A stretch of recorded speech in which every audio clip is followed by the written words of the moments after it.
আমি এটাই বুঝাইতে চাই, আল্লাহকে ভুলে না চাওয়া। আল্লাহকে বাদ দেব কেন আমরা? মালিককে বাদ দেব। চারটি শ্রেষ্ঠ নিয়ামত শুনেন, কষ্ট করেই বসছেন। চারটা শ্রেষ্ঠ নিয়ামত আল্লাহ আমাদেরকে দিছে, একটু ভাইবা দেখেন।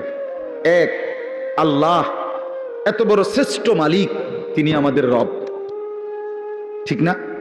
দুই, মুহাম্মাদুর রাসূলুল্লাহ সাল্লাল্লাহু আলাইহি সাল্লাম সর্বশ্রেষ্ঠ রাসূল, আমার রাসূল। এর চাইতে দামি রাসূল আল্লাহ কাকে দিছে? লাকাদ মান্নাল্লাহু আলাল মুমিনিন। ও ভাই লাইট এটা দিন, লাইটটা বন্ধ করে দিন। লাকাদ মান্নাল্লাহু আলাল মুমিনিন ইদ বাআথা ফীহিম রাসূলাম মিন আনফুসিহিম। কোরআন শরীফে সূরা আলে ইমরানের মধ্যে আছে। আল্লাহ তাআলা বলেন, ঈমানদার বান্দারা, আমি আল্লাহ তোমাদের সমস্ত মুমিনের উপরে সবচেয়ে বড় যেই দয়াটি